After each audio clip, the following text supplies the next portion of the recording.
Well, you asked for it, so here it is. It's the Alternative Driver Championships as presented by Sam.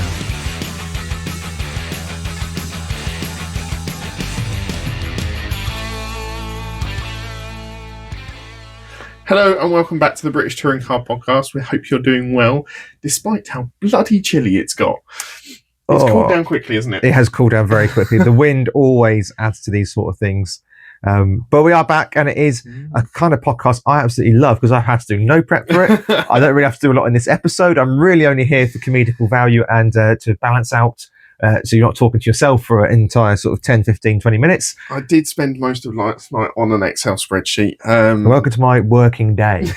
So we are, as you know, probably by now, Sam did do at the start of this season an alternative championship. He wants to look at different ways that we can improve the touring cars, and I'm all for that. We've always said that we'll always discuss ways to make the sport better. We've done several videos on that, and I'm sure there'll be more to come as we carry on this sport that is the British touring cars.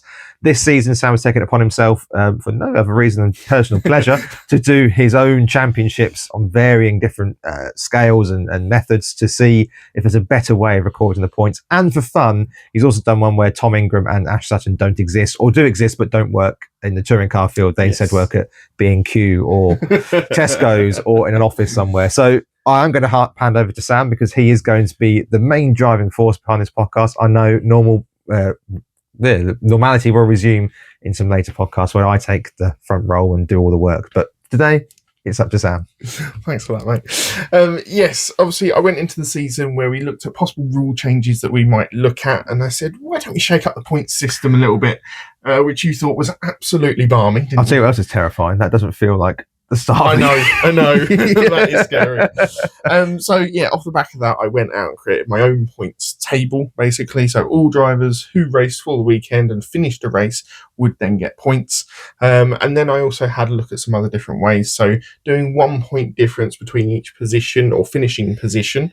And as you say, when we get to that time of having no Sutton and no Ingram, it will be a sad time, unfortunately. Agreed. But if that were to happen for this past season, who would come out on top and how close would the championship fight have been? So I'm going to set off into the highest points total, my own one that I came up with, and quite frankly, not much change in the top 10. Just for the risk of sound like Rory Stewart, for the benefit of people that may not have heard this before, what was the parameters for this? So how many points were you awarding per place? So in my alternate championship, for a win, you got 100 points, leading all the way down to 25th, dependent on the runners as well, but around about 25 drivers we had, you'd get 1 point. You get 5 points for a pole position, 5 points for a fastest lap. I didn't bother adding lead laps in because it was going to be too difficult to work out. Yeah, I understand that. But so we'd go from 100 to 85, 75, 68, 62, 56, 50, so on and so forth, all the way down. So pretty much everyone that finishes, or everyone that does finish a race, will get points for that race. It's interesting, in a way, that the gap from 22nd to 25th is 4 points. Yes. That's quite interesting because it is quite close at the back between between the back runners on your Hamiltons, your Halsteads. And actually more of the changes happened in that back end of the field. I can understand that. The top 9 all stayed the same order. The major change came in with Proctor. Obviously, he didn't compete all the races this season, so he actually drops down 2 positions. Although, interestingly, both Cook and Moffat, Cook didn't obviously complete all rounds. He missed those 2 right in the middle of the season, actually go up a position. I think that probably is testimony to his really strong end to the season, particularly when they switched to the better engine. Of course, he did take a race win and I believe a further podium, if memory serves me right. So, yeah, that makes sense. And then the rest of the changes all came in the bottom end of the championship. So from 17th downwards, there were lots of chopping and changing of positions. Hamilton, although ending up bottom in the main championship, would actually have finished 22nd in the championship following the points totals that I've gone for. So because he completed the whole season, yes, he had some DNFs along the way, I think 8 overall, he was still able to score a decent amount of points and would actually have ended up scoring more points than the Halstead did. So why is he down? Why have you put down 5? So he's down 5 compared... So from where his championship actual position was. Oh, okay. He's down 5 positions compared to my high points total. So he's got 212. Yes. So why is he behind? So Housestead got 190. Household would have got 199, same as Jelly, Hull. So it's in order of championship finish currently. Oh, okay, right. So yeah, Hull would have been finishing last due to the amount of non-finishes that he had while he was there, and obviously going off to TCR halfway through the season. Where we saw quite a lot of the changes, though, was actually in the 1 point difference. So 25 points for a win, 24 for second, all the way down to 1 once again. And there are a lot of changes throughout the field. Unfortunately, the top 3 still stayed the same. So you can look at that in a couple of ways. You can go, right, those 3 drivers, they are the best drivers this season, and they are by a decent margin. See, I'm not sure that's true. I think the top 2, yeah. I don't think that. I mean, obviously the numbers say that, but yes. Yeah, it's interesting because I don't think there's a lot between Camish, Hill, and Rowbottom. Maybe until the last 2 rounds, but then Hill was a lot better at that point.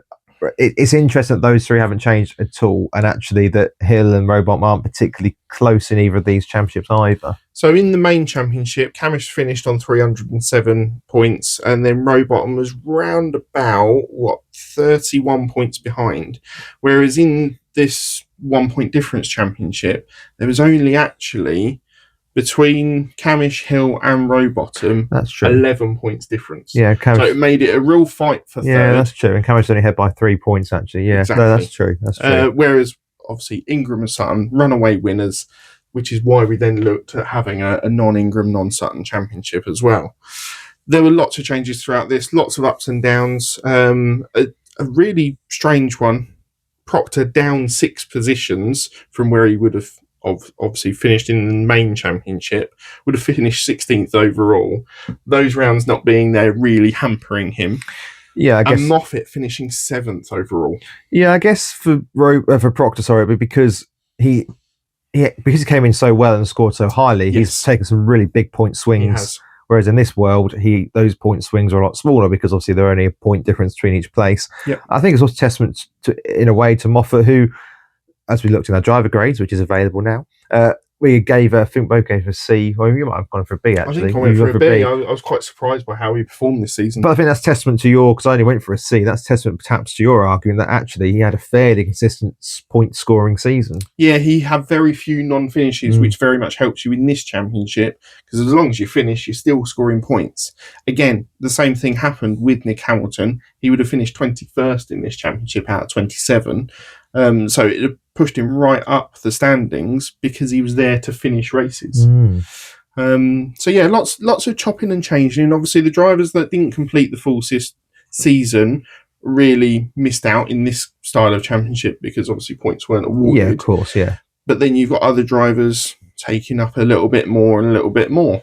I would be interested to see if we could implement this sort of scoring going forward, because I think it would end up with possibly a closer championship battle unless you're going to have like an Ingram and Sutton go out there and absolutely dominate like they've done this season. But even so, I think that is still closer at the top, isn't it? So if you look at Ingram finished on 4.62, Sutton on 4.26, so what's that?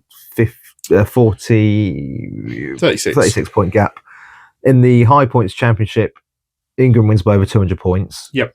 And in this championship, it is 16 points. 16 I know there's 6 in there somewhere. So yeah, I mean, even in this world, where those who have been the runaway success stories, it's a lot closer. It being that you get a point for every position that you finish in, it gives everyone something to fight for. It doesn't matter if you're down at the back like you would be as a Hamilton, a Housestead, a Patterson. You're constantly trying to fight for points. My only concern with that would be is there enough risk on the table for people to make overtakes? Because if you're guaranteed, at the minute you go for that 7-point swing. Yes, if there's only a point swing, would you bother? And I don't think you would. I think as you get to the crux of the season, that extra point could be enough to win you a championship when the points totals are so close. Yeah, but I think it probably rewards a Colin Turkerton style definitely champion, which would be to bank those points rather than to take the risk. And I know at some point you'd have to take a risk if Ingram is winning, but if you're second and you're only losing a point, even if you're third, fourth, fifth, you're only losing a handful of points. I don't think you'd make those. I think this really outlines the consistency and the average finishing position that both Ingram and Sutton have had this season. Would agree. In the fact that Sutton in second in this championship is, 130 odd points ahead of third. Yeah. That's a massive margin. Yeah, well, Ingram's 150 effectively. Yeah, exactly. Yeah. It just shows the quality that those two drivers have had. Agreed. But there is a lot of battling in the midfield as well. You can cover, 6-7 drivers by less than 100 points just because of how close the points totals are. Yeah, the 100 points are a lot less, there's a bigger margin in this version because there's not enough point swings. But yeah, I like that it is made the top two closer. I just think that if you were to implement this version, I don't think you get enough overtakes because I just don't think you give enough of a reward to make that overtake. Okay. Is my personal opinion. Maybe that could lead us back to a Jack Sears style trophy where you get awarded points for overtakes that you make as well. That would be cool. That would be cool. We've seen that before, haven't we? We have indeed. Although, again, that's not... People like Ingram and Sutton might complain, so hang on a minute, we're always at the front, we can't overtake because we're out the front all the time, which, yeah. But a separate championship could certainly be an interesting one for that. And then moving on to an avenue where we would have no Sutton, no Ingram. And you know what? Having to change the results of all these drivers, the amount of times that Sutton and Ingram finished 1-2 this season it's ridiculous. Yeah. So as you would probably expect, Camish came out the winner in this championship from Hill, from Robottom, from Morgan, from Chiltern. So the top 5 stayed the same. So just to be clear for our international listeners, what you've done here is that you have taken their points out and reallocated them. So so everyone's either moved up 1 or 2 positions in the race finish. So if Ingram had won a race and Sutton came second and Hill came third, Hill would have the points for the win in this. And then, exactly. Yes, yep. What I have taken out of this is lead laps because that gets confusing. Yeah, no, I understand that. And also pole positions and fastest laps just because everything changed. Absolutely fair. Camish would have won the championship by 21 points from Hill on 340, from Robottom on 336. There is still a big gap between those three back to Morgan and Chiltern. Yeah, that gap is really weird because, and we touched on it, I think, in the season review and also in the grades. You think rightly that Hyundai had a really strong season with Team Virtue, and yet Morgan and Chiltern, who we both would also say had good seasons. Yes, Chiltern took multiple wins, Morgan took multiple podiums, and they are a long way off. A driver that missed an entire round. Yep. A driver that wanted to drive into everything at one point, and also back of Hill, a driver had to basically turned up in a lorry effectively for a couple of weekends where the car just didn't want to do anything. Yeah. I think it really shows that we've got, to coin the F1, F1.5 and F2 standards, you've got F1, you've got Ingram and Sutton. Mm-hmm. F1.5, I think, is quite clearly, this season at least, Camish, Hill, Robottom, and then the rest behind that. Yeah, I would agree. Although I think that, again, we're going slightly off topic, I would love to have seen a season where Shedden had a proper engine the entire way through. Yes, yeah. I do think a lot of points that were scored by drivers like Shedden and Cook, if they'd have had that car at the start of the season, then we could have well have seen a top 6, a top 7 that were all vying for third position. But I suppose, to go back to your previous one we're discussing, which is the 1 point changes, that championship suits what happened to Toyota this year because they were at least finishing races. Yes, well, in case of Shedden and Cook, maybe not so much Aaron Taylor Smith, but they were finishing finishing races, which would mean that they were getting, at least in that scenario, points and not losing out too much. But so weirdly, there are 2 most affected drivers by this. So Rainford, who finished 8th in the championship overall, would actually have finished 10th in the championship, which is 4 positions down, having taken out Ingram and Sutton anyway, if that makes sense. Barely, but mass, yeah. So when you take Ingram and Sutton out, he would have been a 6th overall in the championship if you'd looked at it verbatim. And then he moves down 4 positions to 10th. And I can't understand why. But he lost out the most with Ingram and Sutton not being there. I guess because Cook made up the most, he went up 4 positions. So who's he then finished behind Rainford, going down 4? So the championship would have finished Camish, Hill, Robottom, Morgan, Chiltern. Mm-hmm. Then Cook, Shedden, Moffat, Proctor, Rainford. So I think with Cook, Shedden, that's because they would have inherited wins and podiums from those two not finishing. They'd have finished in and around the top 6 more often than not. Cook would have been ahead of Shedden, by the way. Yeah, it doesn't shock me particularly. Which I find slightly strange. So that would make some sense. I don't quite understand. Who else you say he finished behind, sorry? Proctor and Moffat. Yeah, the Proctor one, perhaps not, because he was in the top a lot. The Moffat one, I cannot explain. Yeah. That's one I cannot explain in falling behind. The other ones I can say, okay, they finished, particularly towards the end of the season, they were finishing within that top 6, which would then promote them to top 4, potentially podium places as well, depending on whereabouts they were. I think Shedden had a couple of 4ths towards the end of the season, which would have probably promoted them up to 2nd on a couple of these anyway. Yep. And Rainford wasn't in those spots. He was scoring well, but he wasn't in that echelon of the point scoring. The Moffat one, I really can't explain to you. Yeah, and then there are a couple of position swaps. So Osborne and Taylor Smith would have swapped around in the championship. Dorlin and Patterson would have swapped around in the championship. And then Jelly would have been up to, and Pearson and Buxton down to, but they're drivers that didn't compete the full championship anyway. Yes, yeah. Hamilton in this situation would have scored 3 points overall, and Halstead would have scored 8. So, okay, what championship, including the real one, would have benefited Halstead the most? Would have benefited Halstead the most? That would be the 1 point difference. Mm-hmm. So he would have finished 23rd overall.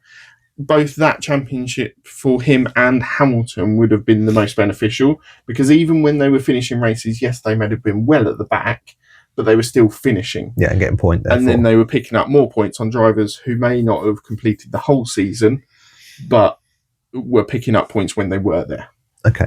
And then the one that would be most detrimental to Ingram, notwithstanding obviously the one that he's in, would have been also the 1 point difference. The 1 point difference, which makes sense. But we would still have seen him as champion. Yes, yeah. So you could argue that the right champion has definitely been crowned. The right top 3 has been crowned. I don't think in practice you would have seen Ingram be champion in that one, because I don't think he'd have driven as aggressively, and I think that might quite cost possibly. him. I agree with the data you've got, absolutely. But if that was the way, I think that no, I don't think it would be interesting to see how driver approaches change, certainly, with the points or the different points that would be on offer. I'd love to know the listeners' thoughts or the viewers' thoughts on how you would like to shake up the championship, whether it is about the points that drivers score, whether it's about having that possible separate championship for overtakes made or something along those lines. Bring back the Dunlop Forever Forward Award. Exactly. What I will say, just as we sort of look to close this off, is that if we are going to move into a situation where we have sprint races on the Saturday next year, I would like one of these two to be used. I want a different point scoring system. Yeah. F1 do it. Yeah, I'd like the same personally. And I actually think the 1 point difference is probably the way to go with the sprint, because I don't want, if we're going to go down the sprint races, it's kind of how they set it out in the F1 now. You obviously get your 8 points for the win, and then it's a point change down. I don't want too much damage done on a Saturday for a pointless sprint race as I currently see it. Yep.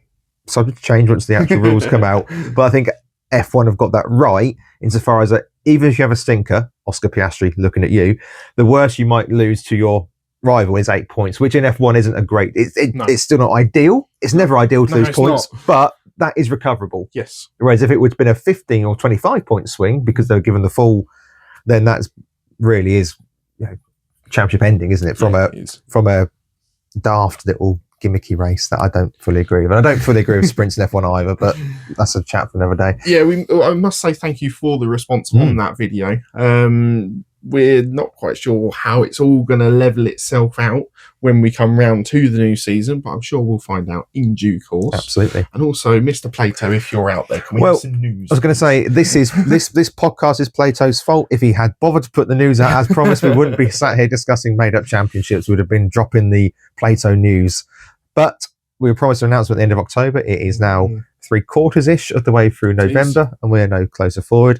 Lots of whispers, lots of rumours, but there's no point speculating on them, because at the minute he's driving everything from a Ferrari to a Civic to a Passat to insert a car here, and there's about 90 drivers on his team as it currently stands. So, I mean, yeah, as it stands, you and I have got half a chance of having a drive. So. I mean, I'd give it a go. Yeah, your ego would. I'm not sure I would give it a go. I think I'd be more suited to do something in the background, maybe. Okay. Know your You'd be limits. my engineer, mate. Yeah, know your limits. I'll be your Spencer. Dear. Do let us know what other videos you would like to see through the off season. We're still working in the background on our awards show towards the end of the year, and we'll bring you up to date with any breaking news as it comes out. Hopefully, Guarantee you it comes out once you're editing this. It's always the way, and this will now look so old, despite the fact it's been recorded on the 19th of November. Yeah. Just remember that if you want to bully us in the comments, this was recorded on the evening of the 19th of November. If Plato wants to drop a storm now, then it's not our fault. Yeah, but until next time, we'll see you soon. Bye for now.